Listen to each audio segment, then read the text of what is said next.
This is back with Stories of Stick, and we're here with Evian. Evian, yeah.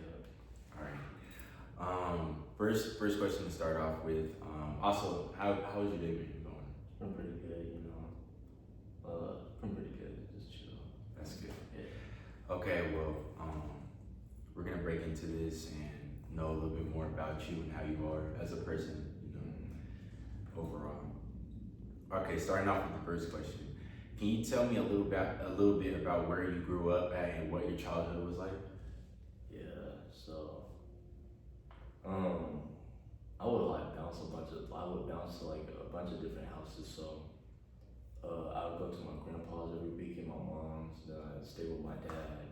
So it would be Park Hill for my grandpa's, Then Aurora, like by Gateway. Chambers. Yeah, Chambers and Sable. And then with my dad, it would be like, originally we lived off of. Is it where it's next to the park that we used to? Yeah, it was by there. It was close. Yeah, it was like pretty much right by there. And was there like a secondary question? Yeah. What was your childhood like? I'm not gonna lie, like the start of it, I'm not gonna lie, it was a little rough. You feel me? A lot of abuse.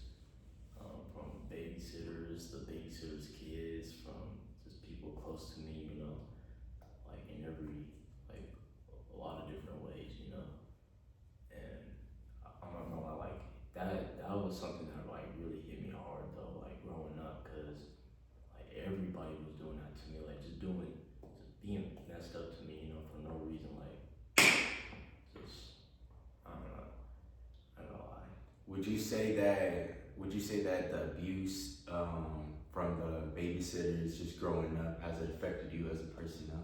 Yeah, cause it was so normal to me. Like everybody, like almost every household I went to was abusive, so it was kind of just normal. I didn't know if like it was bad. I thought it was like, oh, this is normal. Like Yeah. I was scared to laugh at jokes, cause if the babysitter or anybody like made a joke, I'd be scared to laugh. Like I'd be hesitant, cause I'm like, I don't know if I'm gonna get hit. But then even if it wasn't funny to me, I felt like I had to laugh, or else I'm gonna get hurt. I'm gonna get physically hurt, or something's gonna happen to me. So yeah, and it kind of like over the years as time went by, it kind of just put me in like a shell. Like it was very hard for me to like express myself, very hard for me to talk, and I'm an only child too, so it's like I did like when I was in psychology class, I took psychology class. They said like a lot of only childs, like they don't really talk a lot, but so I guess I just kind of added on, to me expressing myself. But Yeah, I would say the same thing too, because just me, I wouldn't say that I'm the only child, but my sister, she left out of that house at basically before I was in high school. So, and plus my mom and my dad also lived like separately. So it was mostly like me with my mom and me with my dad, and we weren't really together all the time. So yeah, I understand what you're saying, because me growing up, I wasn't really a person. I wasn't really a talkative person, So exactly. that makes sense. On to the second one. When you look back, what's one of the earliest moments that made you realize life wasn't going to be easy?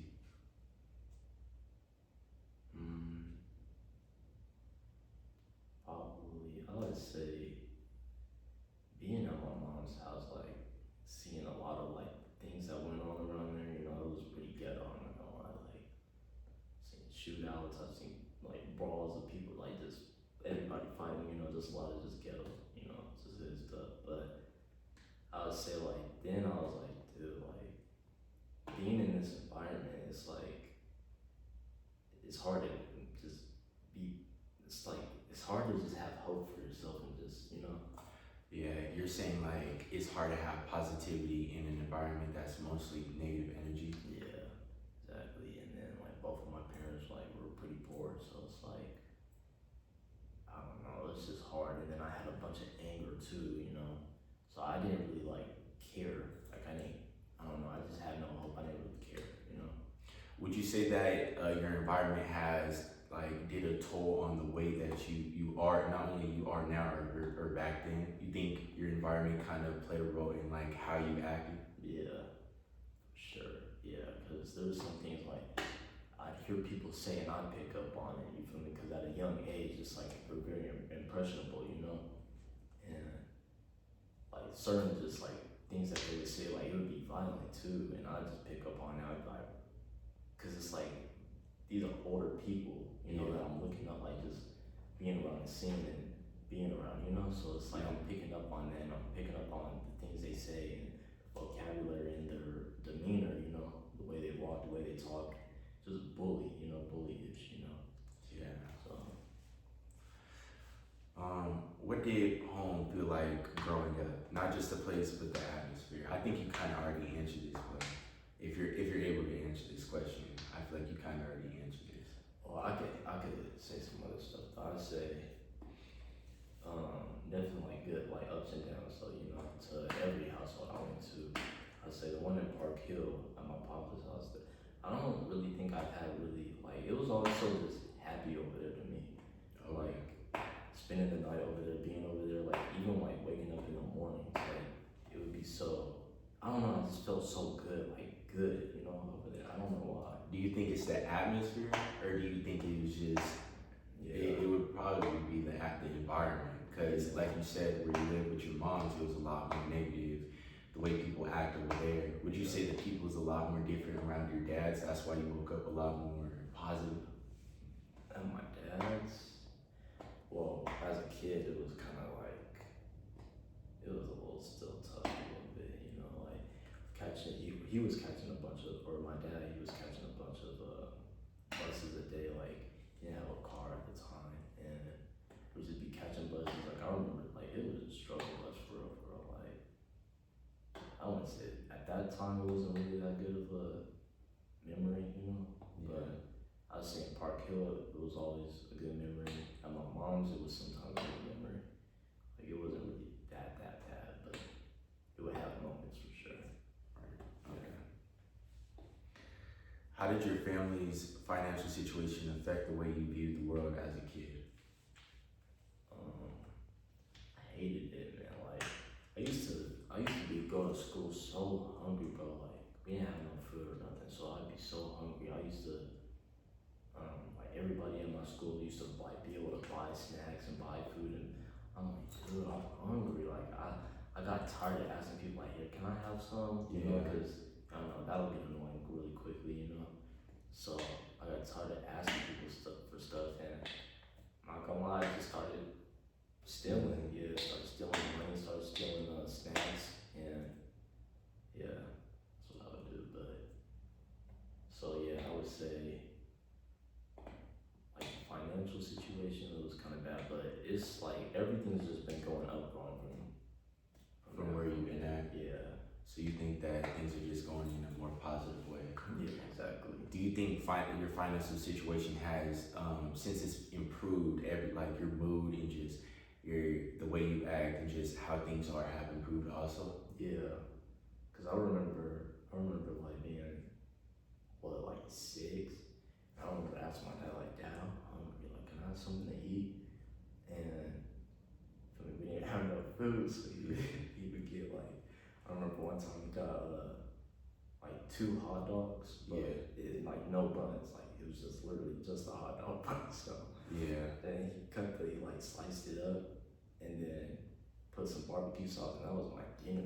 Like that was my dinner. Like and sometimes I don't even have nothing at all. I remember eating cheese, like the little square plastic cheese. Yeah, the little slices. Yeah, I used to eat that, or if I'd be hungry like during the day, I'd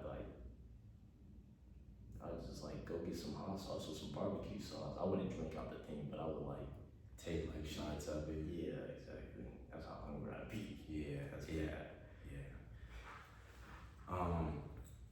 What went through your mind during nights when there wasn't enough food, or when you seen the eviction notices on your door? Yeah. That's it would just be like, dang, like how come everybody? Because it seemed like everybody else kind of had like what they wanted. Like everybody else kind of had, like they were just good, you know. So it was like, dang, like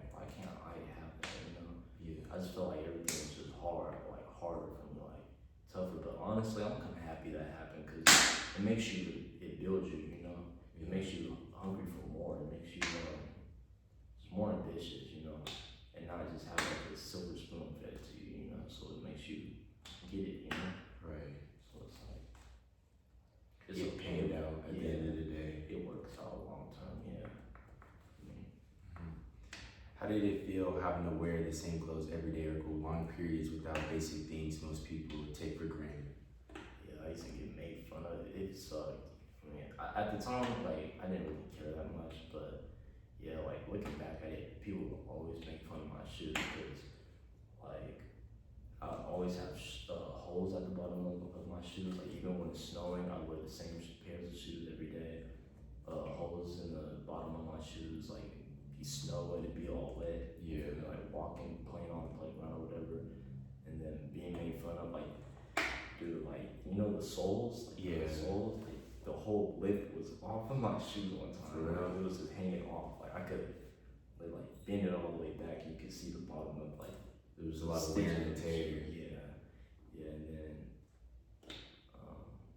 it could have been worse, though. It really could have been worse. But, like, I had a couple colors, you know, like, a couple, but it wasn't that much, but it was something. Yeah. Now, do you think that it was God's plan to kind of put you in that situation to make you the person you are now, or to make you the person that you're going to be in the future? Yeah. Because it's like an experience, like I one day, like, I want to show my story to other people, you feel me? Like, the people, like, younger than me inspire other people, you know? Some people won't have, like, they won't understand, like, what they have, like, until It's taken away from you. yeah, like, you gotta be grateful for what you have, you know? But yeah, I think for sure, I think God put me in certain situations for a reason, to help me learn, to help me grow, the experience to just toughen me up a little bit, you know? Yeah. And I think it's gonna work out for sure, you know? Yeah. You think that this is just, like you said, he put you in a place where you can grow and just become stronger. You think that this has made you mentally stronger for when you come across any obstacles, that it's easier to overcome them? Yeah, because I'll see people crying over, like, the dumbest thing. I'm like, you're crying over that? Yeah. But I'm like, that's nothing, you know? So I just think it just toughened me up, you know? And it just kind of made me, like, I know how to move around obstacles. Like, I know how to go through obstacles, you know? Yeah. So it's like, Everything. without being handheld to everything, you know? So it's like, Yeah, that's a good thing.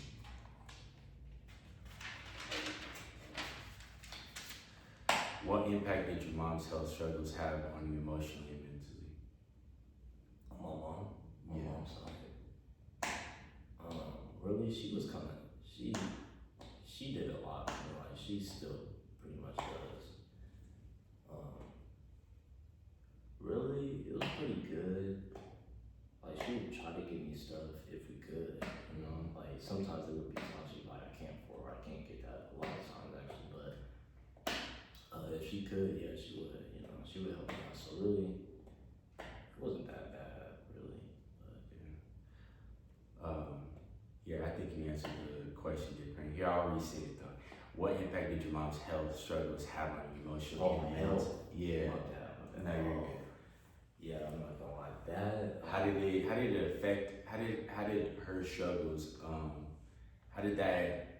What did that have on your emotional and mentally? Yeah, that was it was sad because it just looked like she was suffering, you know? Yeah. In the hospital, like, dude, like, I would go home and then she'd be calling me, like, she can't breathe, like, because she has bad asthma, you know, she was having an asthma attack.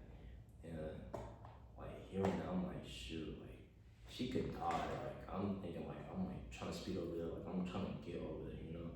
So it's like, as I'm driving, I'm like, dude, like, I hope I don't just walk in through the door and see her, like, on dead, you know? Yeah.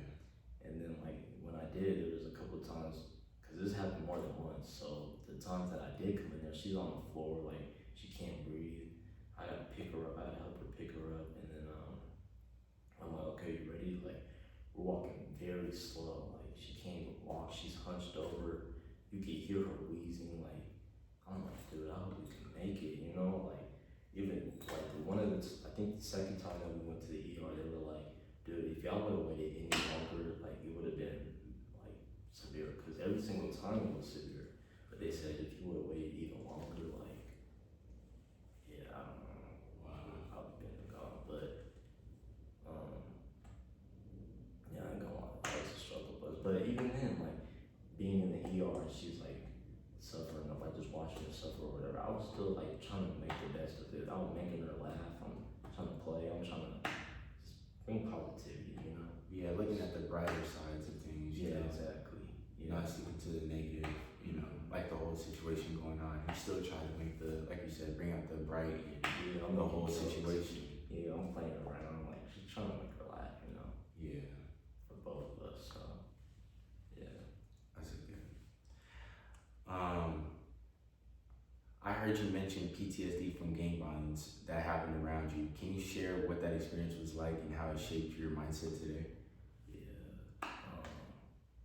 But man, I had a couple guns pulled out on me before, and I've seen shootouts like right in front of my house. I've seen a bunch of people like heard so many gunshots, and like funny, like so many. So it's like I don't know, just hearing like loud sounds or people like sometimes people will like touch me on my shoulder, I'll get really defensive, like, or I'll hear people running, like people don't understand, like they just don't get it though, which I understand, you know, but it's like they don't get it, like dude, that could get you killed though, like you just running behind somebody, like I'd turn around and be tripping, like, you know, but yeah, like I've been way better now. After I got baptized, I'm not gonna lie, that helped me out a lot. Like it just made me so much more calmer. It made me want to just try to relax. Like don't be so just reactive to everything, you know. So just like, you know. It calmed you down, is what you're saying. Yeah, it helped me. It helped me mentally too, because I was in a bad mental space too. Like bad, like just violent, you know. Right. Do you think, like you said, the baptized and just moving from a different area out of that area has helped? Moving out of that area or just basically moving out of that area. You think being baptized and moving out of that area has helped with your traumatic, like your defense like mechanism that is like put on anytime any of those actions happen? Yeah, I would say I have more control. It still happens. I still like jump up, or like just the other day, I'm in the car with my dad. I'm in the back seat, and he got some food from I don't know, I think it's called Five Guys or something like that. Five Guys. Yeah, and then I'm like just looking out the window through the front of the windshield, you know, and then he walks beside of me. I'm like I trip real quick, but I calm down real quick, so I have better control, you know. And like everybody knows this. I've done it at my job. I did it in front of my trainers. Yeah. They see it, like, oh, like you're okay. Like, Yeah. they'll try to calm me down. But it's like it was a problem. Actually, it still is. I still have it, and it keeps me aware. I think it keeps me aware of my surroundings and everything. Keeps me on point. But yeah, it's something. It's like it used to be way worse, though, for sure. Like it used to be way worse. Yeah. Yeah. Did I answer your question? Yeah, you did. Okay. Now do you think, here's another question I have, like, and this can be like a long-term thing, is do you think eventually this type of like defense that happens is gonna get resolved? Or do you think it will stick with you for the rest of your life? That's a good question. Will this stick with me for the rest of my life, or it be resolved? No, actually, I think it will stay with me in a certain way. Yeah, in a certain way. I just think cause it's like I can't unsee what I've seen, like the things that I've seen, you know. Like it's like I've seen It's like engraved into you. Yeah. I think some of the things that is kind of that I could kind of connect is You know how like some people that go into the military, they come back and they have that sense of just awareness and always on, like not on go, but it's more like a defense that they're on. Yeah. I feel like that's kind of like the same thing that you kind of have that's engraved in you. Exactly, because it's like anything could happen at any point, and it's like it would suck to like let my guard down, be comfortable, and be okay, and something, yeah, and I'll be like, dude, like I let my guard down, like you know, and then it's gonna make, and I have done it before. I've done it multiple times where I have let my guard down, and something happens, and then I'm like, it just makes me like it puts like another shield or barrier against your heart. It's like I'm not gonna ever let my guard down again. I'm not gonna be vulnerable to expressing my feelings. I'm not gonna be vulnerable. I'm like gonna stay on point like for forever. Like you know, even though I don't really think that's like necessary. Like I don't think anybody should really live like that. But I think you to a degree you should be like aware of your surroundings, aware of what's happening. You know, self-aware. So yeah, I think it's gonna always be there with me, to be honest with you. But I think I'll be better at it because I still can get like a little like What, anxious? angry, yeah, and anxious, yeah. But I can control it better. But I think as I get older and I keep trying to progress, I think it'll be better. But Right. I think I'll always have it though. You know. Do you think you getting angry, because like you said, you used to have anger. Do you think you still have that anger in you? Yeah. Do you think it's anger that's been built up throughout your childhood and years? Yeah, I think that plays a part to it. Yeah, I think it plays a part to it. I think it's also me, you know, if I want to be angry, I can be angry if I want to, you know, I could be mean, I could think violent, you know, but I think it's up to me, you know, I control what I think, I control my actions and my decisions, you know, so if I start thinking more positive, yeah, I can change, I'll be more positive, I'll be more happy, you know, so. You think that's the way that you're not gonna have to, but you think that's the solution, is just to think more positive, to not have to basically go that way, is to think more positive. Yeah, see the brighter things, or yeah, see the more brighter things. Because from what I'm getting at is that back when you was younger, you used to think more negative, which was what caused the fire into you being angry or just thinking of negative thoughts all the time. Yeah. How did your dad's situation being in debt, sometimes doubting, affect your confidence or motivation growing up? I can ask that. I can ask it because it's like it's low-key 3 parts. If you want me to, I'll just ask the first one, like the first part of it, so you can kind of go in, because it's low-key a lot what I just asked you. So, how did your dad's situation being in debt basically affect your confidence or affect your motivation growing up, basically? And then I'll ask you the second one after. It's just like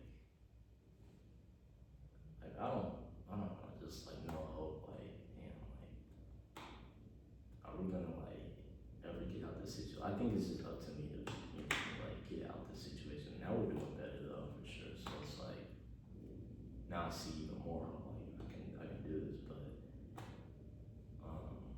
I don't want to just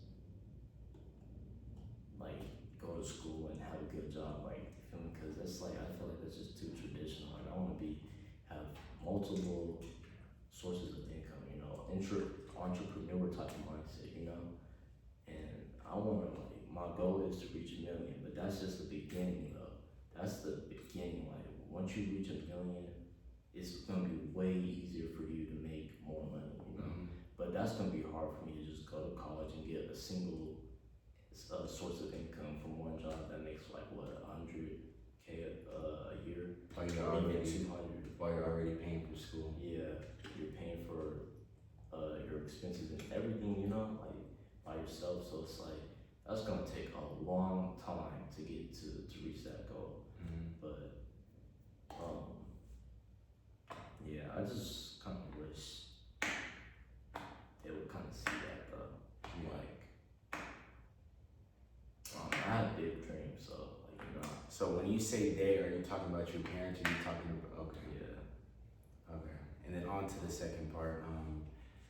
Um, how does your dad sometimes doubting you affect your confidence or your motivation growing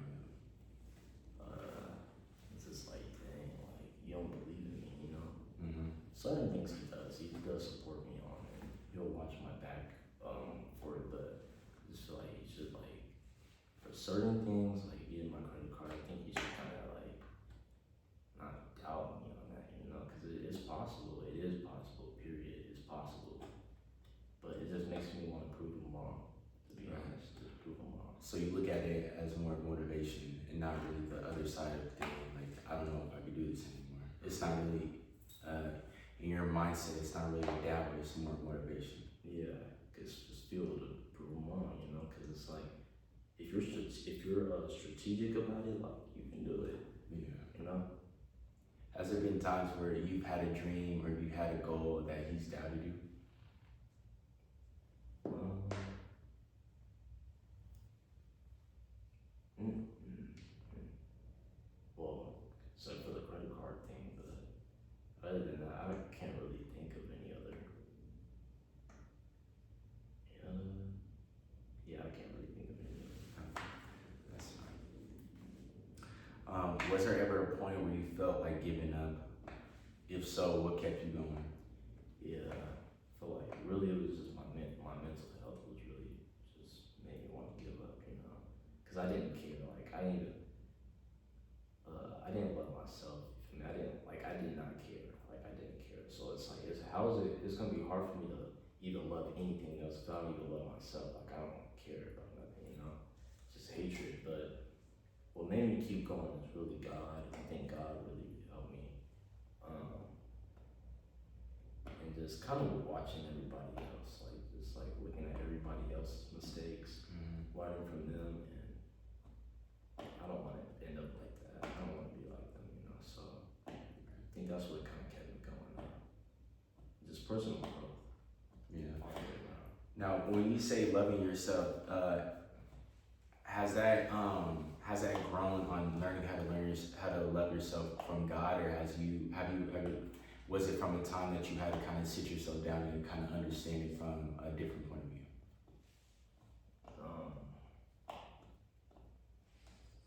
Wait, can you? You want to restate the question? So from what you said is you had to understand yourself, basically how to understand how to love yourself, right? Was it because you got in tune with being more closer to God, or was it more so you had to sit yourself down, look yourself in the mirror, and be like, I gotta like understand how to love myself? Was it from that point of view, or was it because you got closer to God? I'd say getting closer to God, and I would say both, honestly, both, yeah, because like I didn't care about myself. I don't know how to explain it. You just gotta like know it, you know.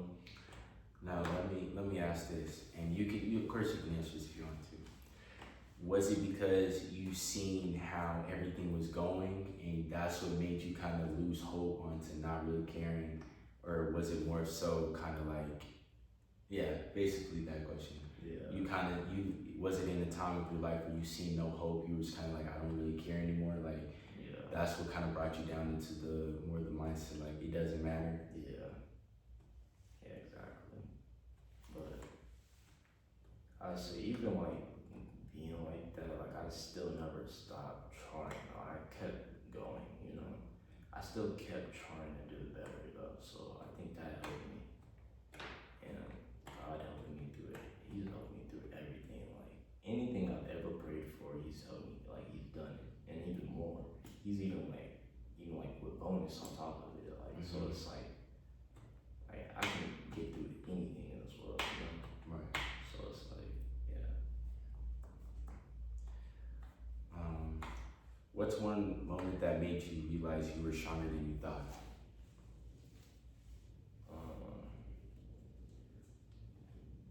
Overcoming anything that was hindering me back, like my mental. I'd say mental health is really important. Even though I still kind of struggle with like expressing myself to people, I would say, but I'm sorry, that's my turn. Oh no, you're Can you good. repeat that one? Yeah. What's one moment that made you realize you were stronger than you thought? Oh yeah. Yeah, overcoming any obstacle that put me back for real, like, you know, it was like I could overcome anything really, you know, as long as I got God on my side and I just keep pushing through, like, do not stop, I just keep pushing through it, like, you're gonna get over it, you know, and it's not everything, it's not gonna last forever, like, anything that is happening right now or anything that anybody's going through, like, it's not gonna be forever, you know, I mean, unless you make it, I think you kind of make it forever if you hold on to it, you know, or if you don't let it go, or if you don't try to prosper, you know, I think it will stay to you for forever if you don't let it go. Right. So yeah. How did you find ways to stay motivated when everything around you seemed negative?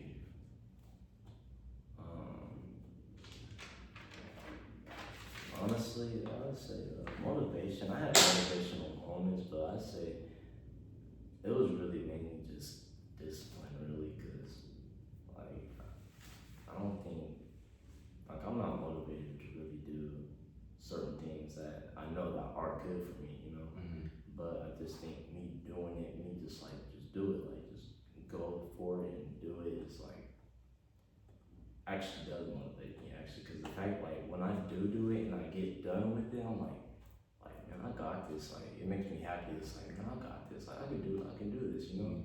And it makes you want to do more. Yeah, exactly. It makes you want to do more, and it makes you just want to keep pushing and keep doing it. You know. So I would say that's what actually what kind of motivated me, because I seen the progress. I seen like things that I was accomplishing that I didn't even think I could accomplish were like happening. Like me being in advanced classes, like with the grades that I had in middle school, like I'm like, bro, like there's no way I can be in advanced classes, like, but I was able to do it. I had multiple too, and me going to a private university, that was crazy with a huge scholarship, like I can do it, you know. Like, I can do this, you know. So. Do you remember the first time you felt proud of yourself despite what you were going through?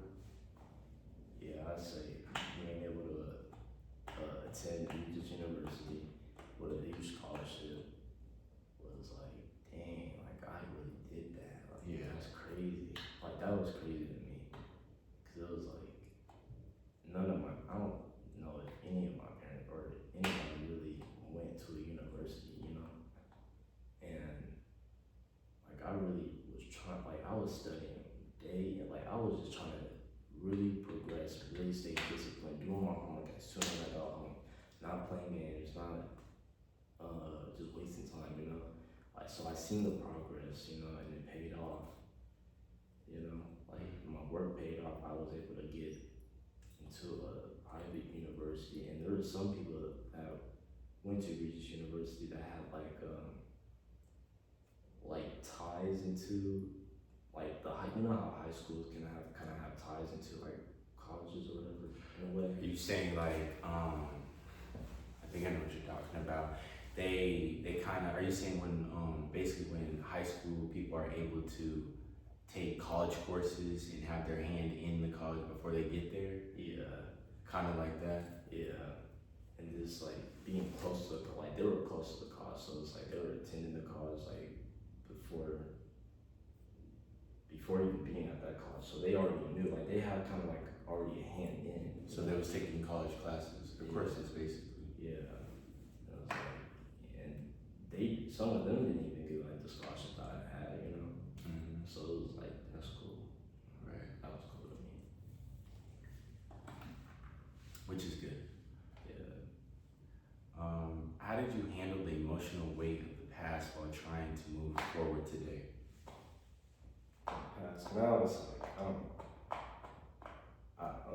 I know it happened, like I know it was there, but it's like I don't really let it affect me anymore. Like it's like I kind of hope everybody that has like whatever happened or whatever I seen or whatever they did to me or whatever, I hope they're okay. I hope they learn from that though. I hope they're not doing the same thing, because it was not cool.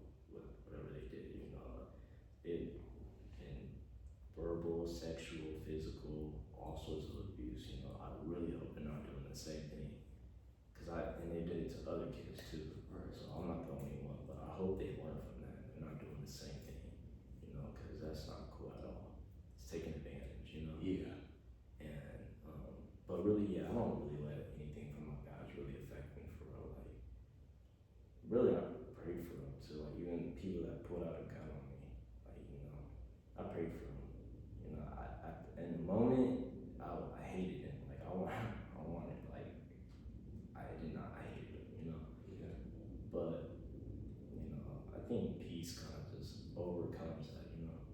So I pray for him. Hopefully, they'll change before it's too late, you know, because once it's too late and it's over, something happens to them, if it comes back to them, and it's like, damn, like, or the situation might be even worse than what my situation was. It's like, you can't come back from that. You know, you're just digging yourself in a hole that you can't come out of now.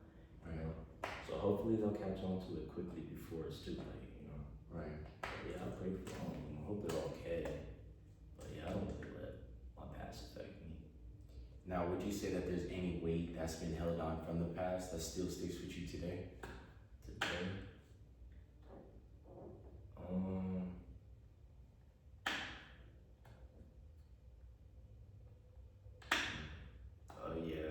Actually, yeah. Just being like, kind of feeling like betrayed, like backstabbed a little bit, you know, like feeling like I trusted somebody with something and then just being betrayed. Like, yeah, it's hard for me to trust people, anybody, and just open up and, you know. Right. So, yeah. Just the overall, just being able to trust people, because like you said, you gave them your trust and they took it for advantage. Yeah, exactly. Yeah.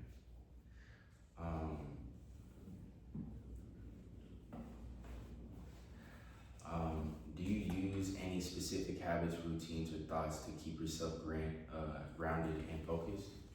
Yeah, just keeping myself busy, keeping myself with positive thoughts, just continuous learning, like just learning, and just keeping myself busy for real, just elevating in every way, you know. Yeah. I'd say that's what, helps me. Just elevating, working out, learning different things, praying, yeah. Overall, just doing like certain routines to keep yourself busy. Yeah, exactly. Yeah, every day. That's good. What does success look like to you, not just financially, but emotionally and spiritually? Success. Me, just finding like the joy in everything, you know, and just not letting anything really bother me. Like, and I think I'm pretty close to that point, but there are some things like still bother me, but just being able to like not be affected by anything, just let it roll off my shoulder, let everything roll off my shoulder, and just being where I want to be in life, you know, accomplishing all my goals and my dreams, you know. I said that's success, and then building up new ones, Right. and then just keep knocking those off, you know. Yeah, making those steps forward. Yeah, Basically. that's my success. Okay. What kind of man do you want to become after everything you've been through? Man, I could teach others, you know, and just still constant growth. Just teaching others, you know, helping others, you know, and just really just teaching others, helping others, you know, because even older people will come up to me and be like, damn, like you're really, like you just taught me something, and they'll be like, damn, you just gave me some wisdom. Like people in their 60s, Right. like how, like I don't see it in the moment, but I'm like how did I give you wisdom? Right. You know, but I think that's a cool feeling. That's a good feeling, you know. Right. That's the man I want to be. Just teach people things, you know, so they can grow too. Right. You know. Would you say you want to be a teacher based off of just how you grew up? No, it's just really just giving them Wisdom. Yeah, giving them wisdom, so I could help them redirect their lives or stay out of certain situations, and and just so I can motivate them to be the best version of themselves that they can be, you know. Right. So, If you could talk to your younger self, the version of you going through those hard nights, what would you tell him? Just keep going, like don't stop, bro. Like put yourself put yourself at a higher degree. Not saying like don't fail better than anybody, but just like think high, think higher of yourself, you know? Right. Like, cause I just didn't care about. I was like nothing. I didn't care about anything. So it's like, yeah, just like keep going, just keep pushing through, and put yourself in a higher, stool like step for yourself. You know, don't look down on yourself and stuff like that. So yeah, I'll say that. How has your story changed the way you treat people or view others who are struggling? So, but like I feel I have some like empathy for them. Like I hope whatever they go through, like they can get over it and they can learn from it. You know, I don't want them to like turn that around into something bad. You know, Right. because it's like dang, because you can learn something from everybody in this world. Like the worst people, the person, somebody that you hate the most in this world, you can learn something from them. Yeah. Like whether it's like you can learn from their mistakes, or they have some knowledge on something, like they might know a lot about cars that you don't know about, and they could teach you that. But you can learn something from anybody in this world, like period. So it's like pretty much everybody has potential, you know. So everybody can learn and grow from everybody, you know. So Right. yeah. You think everybody could basically learn like a certain piece, or just be stuck with something that could help themselves on like going through their own journey? Yeah. Like even if they were a bad person, or even if they did have negative energy, you can kind of take some from them to then help you on what you got going on. Yeah, exactly. And then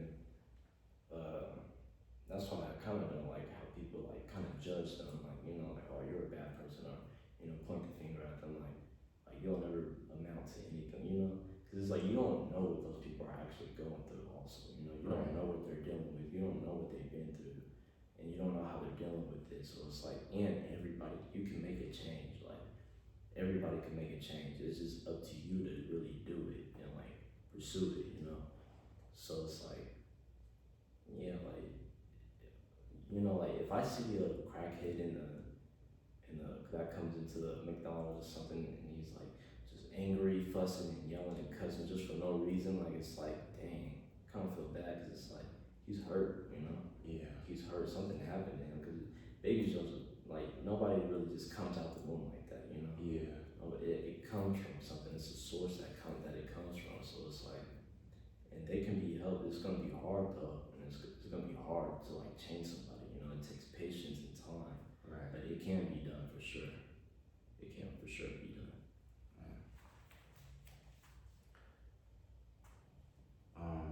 What do you want people to understand about growing up with real hardship, the kind that most people never seen? Just staying ambitious, stay goal driven, and really stick to it. Like, don't give up, don't procrastinate. Like, you can do it. You feel me? Anybody in this world can do it, and there's really no excuses. You know, there's really like no excuses. Like, you can do it. Anybody can do it. You know. So it's like, just keep going, keep pushing, keep going, and just stay disciplined. Like, really, I say discipline, staying disciplined and consistent with it. You know, it's just that'll help you, because you're gonna be growing. You know. Yeah. Who or what gives you hope today? What gives me hope is seeing what I'm doing right now, like just constant elevating every way, you know. So it's like that makes me happy. Who though?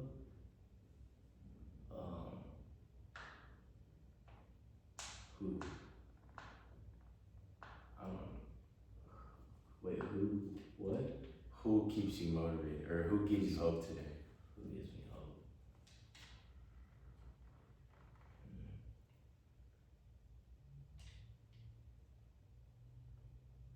Really, just like people like kind of like-minded, like me, you know, like you. You feel me? Like real quick. I can say Calvin's name? Yeah. Yeah.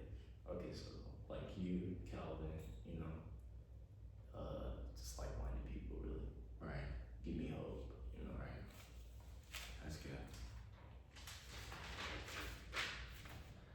What message would you give to someone who feels like their situation is too hard to overcome? Like I said before, like it's not going to be forever, you know. So it's like you're going to get through it. It's not forever. It might suck in the moment, but you just gotta get through it. See what you can do to make it a better circumstance than what it is right now, and just keep pushing through. Just keep going. You know, it's not forever. Like I said, you know. Yeah, it's never gonna last forever. Yeah. Okay. And what would you say is 3 words that make up who Evian is? I'd say different. I'd say very I have a big heart, and 3 words. uh, No, you're good. 3 words. Different. You could say big heart could be one.